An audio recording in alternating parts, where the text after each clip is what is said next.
वंश न्यूज, दलित पीडित व शोषित जनतेचा खणखणीत आवाज।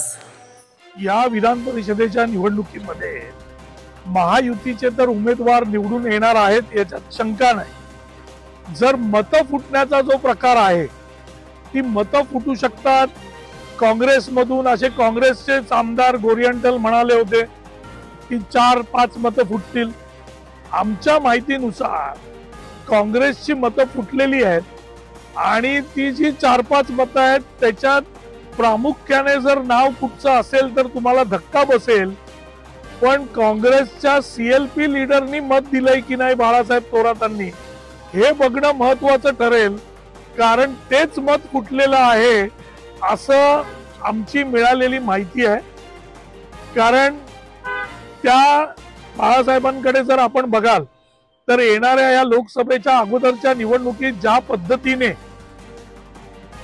जागा वाटपाचं काम करण्यात आलं त्या सगळ्या जागा महाविकास आघाडीच्या ज्या जागा काँग्रेसच्या होत्या त्या मित्र पक्षांना कशा देण्यात आल्या, शिवसेनेला आणि एनसीपी शरद पवार साहेबांना, त्याच्यावरून आपल्या लक्षात येईल की बाळासाहेबांचं जे मत आहे ते खरंच काँग्रेसच्या उमेदवाराला मिळतंय की नाही।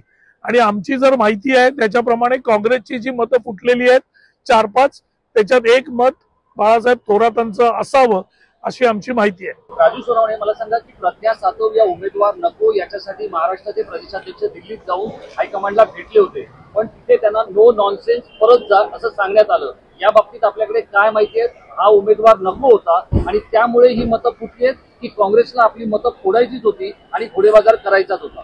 नाही, काँग्रेसची परिस्थिती अशी आहे की काँग्रेसचे जे इकडचे नेते आहेत म्हणजे थोरातांसारखे जे नेते आहेत त्यांनी हा सगळा प्रकार केलेला आहे। कारण प्रज्ञा सातवजींना जी उमेदवारी याच्या पूर्वी दिली होती ती उमेदवारी एक मागासवर्गीय सदस्य रणपिसे मरण पावल्यानंतर ती उमेदवारी दिली होती। त्याच्यानंतर मागासवर्गीयांना काँग्रेसने उमेदवारी दिली नाही विधान परिषदेत, कारण काँग्रेस फक्त विधान परिषद सांगतं की मागासवर्गीयांबरोबर आम्ही आहोत, काम काय मागासवर्गीयांना त्यांनी विधान परिषद दिली नाही। माझा नंबर होता, मला त्यावेळी दिली नाही।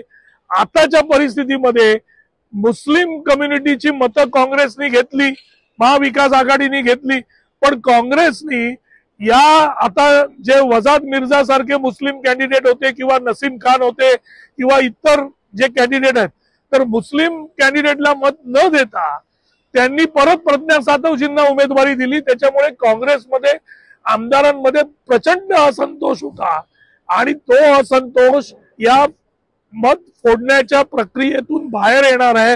कारण काँग्रेसचे इकडचे जे हायकमांड स्वतःला समजणारे नेते आहेत सो कॉल्ड, ते नेते दिल्लीमध्ये जी इन्फॉर्मेशन देतात ती चुकीची इन्फॉर्मेशन देतात आणि त्याच्यामुळे काँग्रेसचं वाटोळं होत आलंय, पण हायकमांडला कळत नाहीये आणि म्हणून आमदारांनी चिडून विरोधात मतदान केलेलं आहे।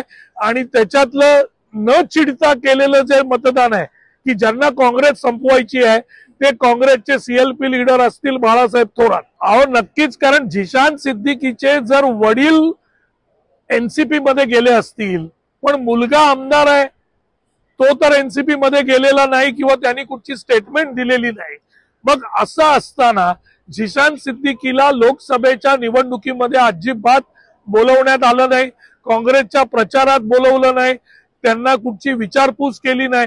म्हणजे जो आमदार सांगत पण नाहीये की मी दुसऱ्या पक्षात गेलोय त्या आमदाराला जर तुम्ही वेगळं पाडत असाल मग तो आमदार काय करेल?